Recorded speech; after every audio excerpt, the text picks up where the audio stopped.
Bonjour à tous. Aujourd'hui, je vous propose de poursuivre l'étude des arcanes majeurs du tarot avec Tempérance, qui porte le numéro 14. Comme pour les précédentes lames, nous nous pencherons sur l'interprétation de Tempérance par l'hermétisme chrétien, puis par Marie-Pascale Rémy dans ses mythes du féminin, et enfin par Marc et Isha Lerner à travers les cartes de l'enfant intérieur, pour conclure avec l'interprétation traditionnelle du tarot de Marseille. Commençons par observer le personnage représenté. Il nous apparaît comme un ange avec ses deux ailes. Ces deux ailes sont de couleur chair, qui est la couleur de l'incarnation. Il porte une robe rouge et bleue à manches rouges, ainsi qu'une ceinture et un tour de cou jaune, de la même couleur que le sol.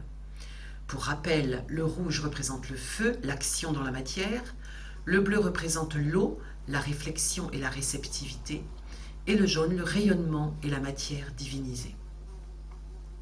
Les deux vases sont ici, l'un rouge et l'autre bleu, et le liquide qui coule de l'un à l'autre est de couleur blanche, le blanc nous renvoyant à la pureté et à l'élément spirituel. Nous pouvons noter quelques similitudes avec l'arcane 17, l'étoile. Une même attitude de tout le haut du corps qui est légèrement penché avec la tête inclinée, ce qui nous parle de souplesse, de calme et de sérénité.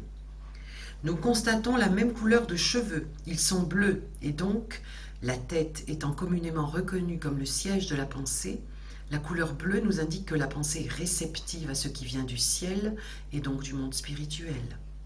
À côté de la posture et des cheveux, les autres points communs sont les deux cruches ou vases tenus par les personnages. Comme nous l'avons déjà vu avec l'étoile, ces deux arcanes sont dits les deux arcanes de l'eau. Mais si l'étoile déverse l'eau bleue de ces deux cruches dans le fleuve, Tempérance semble faire couler de l'eau blanche du vase bleu de la réflexion au vase rouge de l'action, en les tenant éloignés l'un de l'autre avec une inclinaison qui interroge quant à la loi physique de l'écoulement des fluides. Cela nous laisse par ailleurs imaginer que cette eau peut tout aussi bien couler du vase rouge au vase bleu. Maintenant, si l'on se laisse pénétrer par cette image, on ressent que ce fluide va bien d'un vase à l'autre en continu et dans les deux sens. Ce qui nous vient alors à l'esprit est que cet arcane nous parle de dualité, ou plutôt de polarité, et surtout de coopération entre ces deux pôles. Pour l'hermétisme chrétien, cette 14e lame du tarot nous invite à un travail sur la polarité comme étape dans notre cheminement spirituel. L'auteur des Méditations sur les 22 arcanes majeurs du tarot nous rappelle la doctrine de l'image et de la ressemblance divine chez l'homme, doctrine énoncée par saint Bernard de Clairvaux au XIIe siècle. Dieu a fait l'homme à son image et à sa ressemblance. Chapitre 1, verset 26 de la Genèse. Pour saint Bernard, l'homme a bien été fait à l'image et à la ressemblance de Dieu, et à l'origine, il possède dans l'image la liberté de l'arbitre, et dans la ressemblance les vertus. Seulement, avec le péché originel, la ressemblance a été détruite. Pour saint Bernard, l'image est donc la structure essentielle de l'être humain, et la ressemblance est l'ensemble des fonctions, c'est-à-dire la structure fonctionnelle. Il affirme que la structure essentielle de l'homme, l'image de Dieu, est indestructible et qu'elle est ce qui fonde la liberté de façon inaliénable et inamovible. La liberté est donc un fait absolu et comme telle, elle comporte l'immortalité. Quant à la structure fonctionnelle, aux vertus, à la ressemblance divine, elle a en bonne partie cédé la place aux inclinations et habitudes tendant au mal. Or, elle n'est immortelle que lorsqu'elle est redevenue conforme à l'image. Son immortalité est donc facultative. Cette doctrine peut nous conduire à la question suivante. Qu'est-ce qui peut, dans la vie humaine, contrebalancer les mauvaises inclinations en opposant de bonnes inclinations afin de retrouver notre ressemblance divine en adéquation, si je puis dire, avec l'image divine? La réponse est l'ange gardien. En effet, L'ange gardien se charge des fonctions détruites dans la ressemblance en se substituant aux fonctions détruites par la chute. Et il le fait à travers 5 actions. Il garde la mémoire de notre passé. Il soutient l'effort de notre quête spirituelle. Il nous visite si cela est possible et nécessaire. Il nous protège en suppléant aux défaillances des sens humains privés de leur clairvoyance. Cependant, il ne supprime pas les occasions de tentation. Il agit toujours dans la limite de notre libre arbitre, qui est inviolable. Et enfin, il nous défend. Cette fonction de défense est différente des 4 autres, dans le sens où elle n'est pas tournée vers la terre, mais vers le ciel. Notre ange gardien nous défend vis-à-vis de la justice divine, de la même façon qu'une mère défendrait son enfant, que celui-ci soit bon ou mauvais. Les anges gardiens sont la manifestation de l'amour maternel le plus pur. C'est pourquoi l'art traditionnel les représente comme des femmes ailées. Je précise que nous avons bien chacun un ange gardien qui est avec nous depuis la chute et qui nous suit de vie en vie. D'autres anges sont dévolus à d'autres fonctions et pourront représenter l'amour paternel ou l'amour fraternel. Et je ne parle bien que des anges, c'est-à-dire uniquement de la 9e hiérarchie céleste. Concernant notre ange gardien, n'hésitons pas à faire appel à lui pour résoudre des problèmes, former des plans. Il est vraiment animé par le seul désir de nous servir et de nous être utile. Et il est bon de savoir qu'un ange qui n'est jamais sollicité est comme dans un état de sommeil du point de vue humain. Et dans le monde spirituel, cet état de fait est une tragédie. À ce propos, je vous invite à lire un autre livre de Marie-Pascale Rémy qui s'intitule « L'expérience de l'ange » qu'elle a écrit forte de son expérience de la rencontre avec son ange gardien. Pour poursuivre cette étude, nous allons nous arrêter sur la signification des ailes des entités hiérarchiques en général. Les ailes sont des organes du toucher, des organes qui veulent porter l'action du toucher plus loin que l'entourage immédiat de la surface du corps. Les organes d'action sont de la volonté cristallisée. Je marche non pas parce que j'ai des jambes, mais j'ai des jambes parce que j'ai la volonté de me déplacer. Je touche, je prends et je donne, non parce que j'ai des bras, mais j'ai des bras parce que j'ai la volonté de toucher, de prendre et de donner. Les ailes sont aussi de la volonté extériorisée, une volonté devenue organe. C'est la volonté de sortir de l'orbite ordinaire, non seulement dans l'horizontale, mais encore dans la verticale. Non seulement de porter le toucher en avant, mais aussi de le porter en haut. Autrement dit, les ailes expriment la volonté du mouvement selon la croix, non seulement celui de l'expansion sur un plan, mais aussi celui de l'élévation à un autre plan. Les ailes des corps subtils, vital et animiques, sont des organes de contact avec la substance et les courants du monde spirituel. L'ange s'élève au moyen des courants d'énergie vitale et psychique qui correspondent dans le monde spirituel supérieur aux éléments vitaux et astraux. Contrairement à l'oiseau qui bat l'air avec ses ailes pour surmonter la gravitation terrestre, l'ange n'emploie pas ses ailes contre la gravitation terrestre, mais pour se mettre en contact avec la gravitation céleste.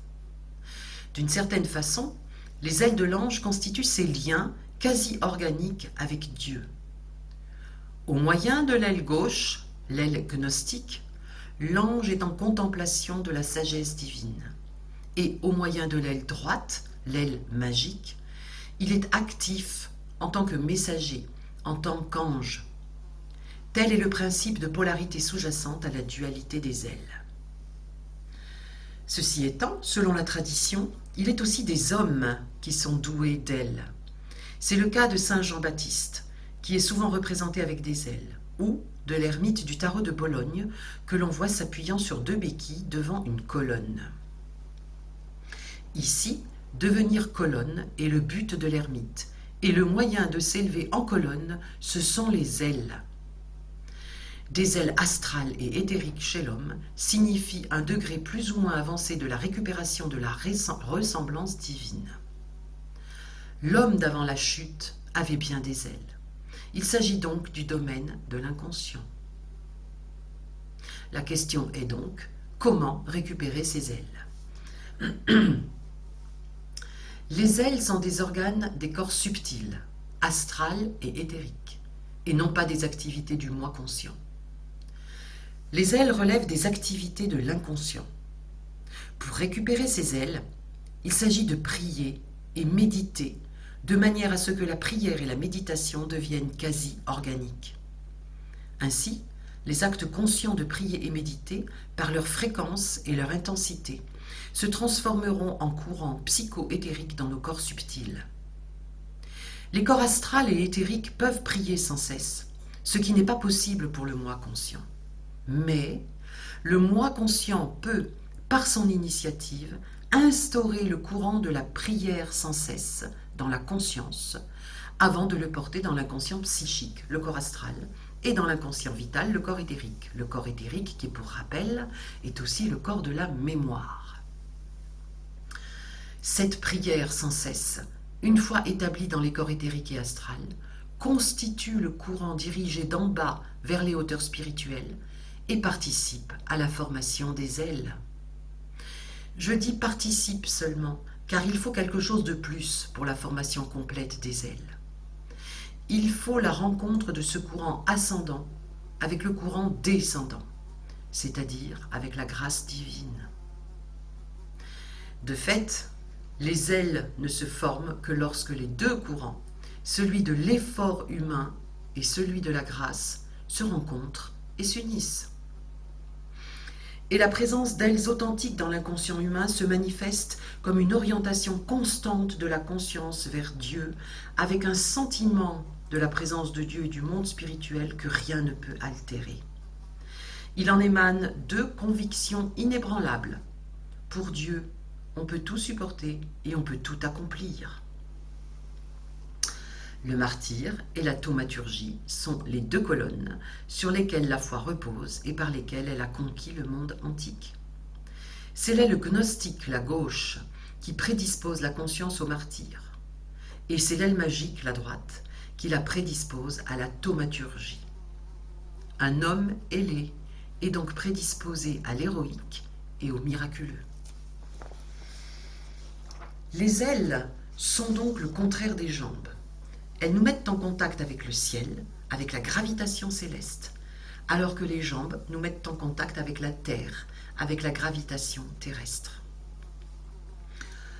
En tant qu'organe d'action, nous avons, il y a quelques instants, cité les ailes, les jambes et les bras. Nous venons de voir ce qu'il en était des ailes et des jambes. Concernant les bras, nous pouvons comprendre qu'ils se rapportent à l'horizontale, c'est-à-dire au champ d'attraction mutuel des êtres qui se rencontrent. Ils concernent donc l'amour du prochain. En résumé, la loi des ailes est l'amour de Dieu, celle des bras, l'amour du prochain, et celle des jambes, l'amour de la nature terrestre. Maintenant, après les deux ailes, les deux jambes et les deux bras, reprenons l'image des deux vases unis par un courant d'eau. En fait, la circulation de fluide concerne le fonctionnement dynamique de l'être humain entier, son corps, son psychisme et son esprit. Le principe sous-jacent à ce système de circulation totale est la ressemblance divine. Et c'est la mission de l'ange gardien depuis la chute, de veiller à ce que ce système de circulation totale fonctionne de manière aussi saine que possible. C'est pourquoi la lame du 14e arcane nous le représente engagé dans l'accomplissement de son ministère de régulateur du système de circulation ou fluidique humain. Ce qui est gardé par l'ange gardien, c'est la juste mesure dans le rapport entre l'image et la ressemblance, juste mesure nécessaire pour la vie et la santé. Ceci est la raison pour laquelle la tradition a donné le nom de tempérance à ce 14e arcane du tarot. Je vais arrêter là cette partie de l'étude qui s'appuie sur l'hermétisme chrétien en vous précisant 2 points que je n'aborde pas ici. Cette vidéo serait trop longue. D'une part, tempérance est aussi appelée l'arcane de l'inspiration, au sens spirituel du terme. Et d'autre part, cette lame représente l'exercice spirituel dédié au mystère dit de la larme. Si vous souhaitez que je vous transmette des éléments de connaissance sur ces 2 aspects, vous pouvez m'écrire à l'adresse mail indiquée sous la vidéo.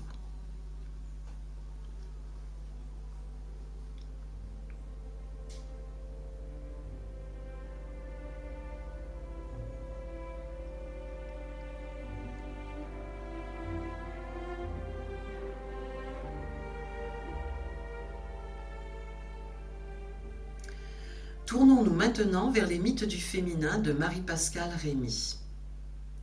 C'est le mythe d'Iseux qui a été choisi pour illustrer cette 14e lame. La légende de Tristan et Iseux connaît de nombreuses versions.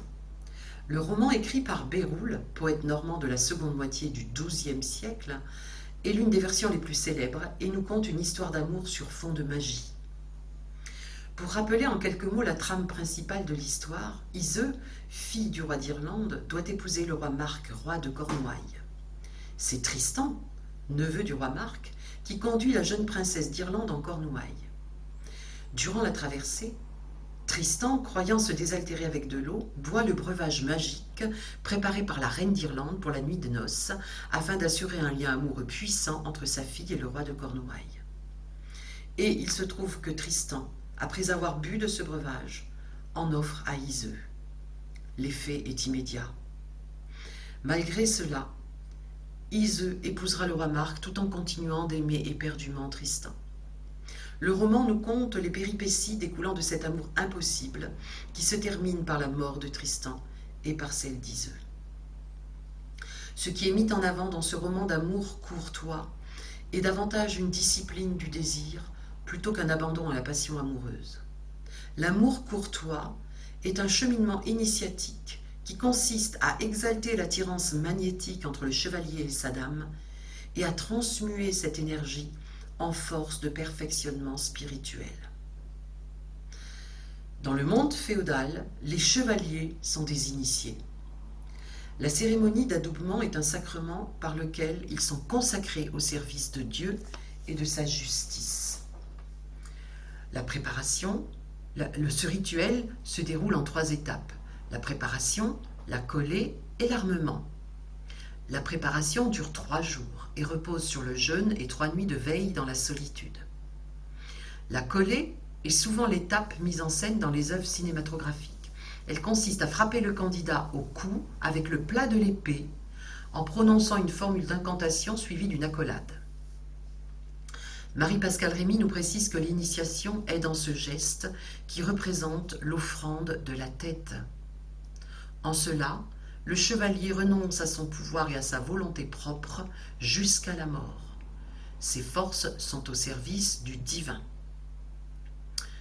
La 3e étape est celle de la cérémonie de l'armement qui comprend l'épée, la lance, l'écu, les gantelets, les éperons, la cuirasse et le haubert. Puis, le chevalier recevait la bague, symbole d'alliance à la chevalerie, et le cheval, très lié au chevalier. Parmi les armes, l'épée est première. Elle incarne la justice par son fer et la foi par sa forme. L'épée d'un chevalier a un nom, une biographie, et garde son caractère même en changeant de possesseur. Pour exemple, nous avons Excalibur, Durandal, Joyeuse, Nothung et Fierbois. Parmi les plus célèbres, il y en a beaucoup d'autres. L'épée symbolise la pensée et incarne la volonté, les forces volontaires du moi qui jaillit vers le dehors pour agir avec discernement et tranchant ce qui doit être tranché conformément à la sagesse. Le chevalier qui porte haut cette épée doit se montrer courageux, faire face aux obstacles, avoir une conduite mesurée, canaliser sa violence. Et c'est pour sa dame que le chevalier va se surpasser. Elle est l'inspiratrice du désir de perfection et le support des pensées nobles. Elle est le mobile de la transformation du guerrier brutal en héros solaire. Dans notre légende, la dame du chevalier Tristan est une magicienne. Elle a été initiée par sa mère à l'art de guérir et elle connaît le secret des filtres d'amour. Il est question de la perpétuation de l'antique magie druidique. Iseux devine les événements avant de les vivre, et cette capacité d'anticipation témoigne de ses dons secrets. Iseux est l'inspiratrice et l'initiatrice de Tristan. Le drame de Tristan et Iseux, c'est l'amour sans la liberté. L'action du filtre anéantit toute volonté humaine, et nous naissons tous en ayant bu le filtre. Nous sommes prompts aux passions de toutes sortes. Or, nous perdons notre liberté quand notre sang s'enflamme, lorsque nous devenons prisonniers d'une passion qui nous dépasse, plus forte que tout. À l'opposé de l'amour sans la liberté, il y a la liberté sans l'amour. C'est le drame de Don Juan ou de Casanova. Pour comprendre l'amour, il faut connaître l'être humain. L'amour est un équilibre entre la pensée et la volonté. Lorsque deux polarités existent, leur opposition a toujours pour effet de créer un troisième centre, un pôle médiateur entre les deux. Et le pôle médiateur entre la pensée et la volonté, c'est le cœur. L'homme doit faire l'effort de réunir les deux pôles, pensée et volonté, dans son cœur. Cette lame 14 qui est liée à l'ange nous livre son message de la réalité profonde de l'amour. Pour travailler à mieux appréhender cette réalité, Marie-Pascale Rémy nous propose une méditation sur la relation amoureuse et les liens du sang, puis une méditation sur le symbole de l'épée, sachant que l'épée est fréquemment utilisée comme symbole de la pensée. Enfin, elle nous invite à nous interroger sur notre identité véritable. Pour conclure cette partie, je dirais que ce mythe d'Iseux nous montre ce qu'il nous faut dépasser. En l'occurrence, l'amour instinctif, l'amour du filtre vécu par Iseux, qui est plus fort que tout et qui ne se raisonne pas. Il a sa source dans l'instinct de reproduction de l'espèce. Au fil de l'évolution, l'humanité vivra l'amour de façon plus désintéressée, car l'amour va se spiritualiser. Plus l'être humain s'individualisera, c'est-à-dire sortira de l'instinct, plus il deviendra porteur d'amour. L'amour fraternel est issu de l'esprit, et c'est lui qui unit les êtres entre eux et qui les unit au monde.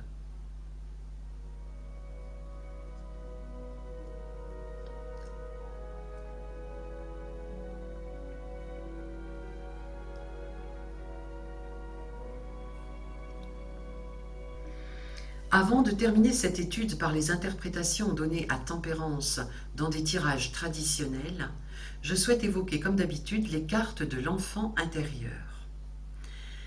Cette 14e lame est intitulée « L'ange gardien ». Pour les auteurs, l'ange gardien est cet être qui veille sur l'évolution de l'enfant et qui le protège et le guérit durant les périodes de crise.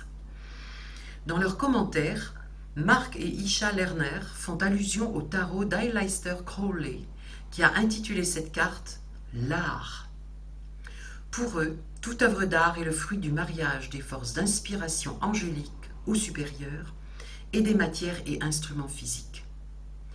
Ils évoquent également un objectif spécial dans nombre de cercles ésotériques qui consiste pour le disciple à développer la capacité à converser ou à communier avec son ange gardien.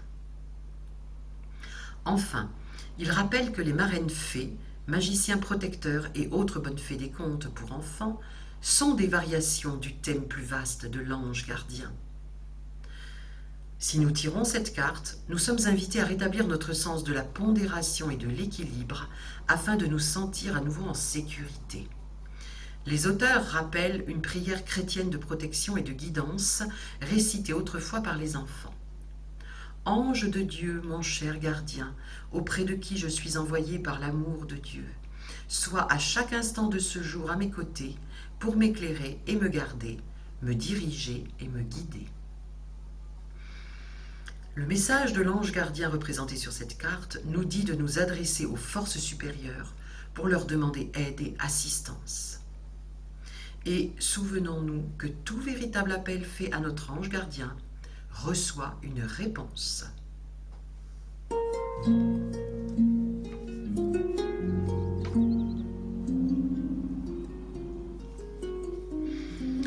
Nous allons maintenant terminer cette étude avec l'interprétation traditionnelle de cet arcane lors d'un tirage avec les cartes du tarot de Marseille.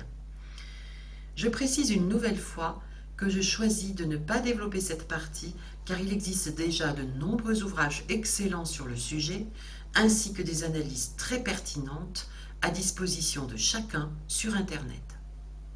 Pour l'essentiel, Tempérance est l'arcane du calme, de la détente, du repos physique, ainsi que des loisirs et de la communication. Elle nous parle de douceur et de confiance. Dans un tirage professionnel, cet arcane nous parle d'une très bonne période, d'une bonne communication, éventuellement de nouveaux contacts ou de nouvelles bases. On a confiance en son devenir. En aspect négatif, il y a un manque de communication, ou bien un certain laisser-aller, voire de la paresse. Il peut aussi être question de trop d'hésitation, ou encore de fatigue physique. Pour une question dans le domaine sentimental, si l'on est en couple, tout va bien. Il y a une bonne communication et la relation est harmonieuse. Si l'on est seul, il s'agit d'une bonne période pour des rencontres, dans un contexte de loisirs et d'amusement. En aspect négatif, il y a manque de communication, là aussi, une certaine inconstance ou alors de la soumission au partenaire. Trop de concessions peuvent être faites. Il peut aussi être question de passivité, que l'on soit en couple ou pas. Enfin, si cette carte représente un personnage de l'entourage du consultant, ce sera une personne qui évolue dans un milieu professionnel de la communication, ou encore dans les médecines douces, ou encore il pourra s'agir de son ange gardien, qui a un message à transmettre au consultant, ou bien qui lui rappelle tout simplement sa présence. J'arrête là l'étude de ce 14e arcane et je vous remercie pour votre écoute. À bientôt!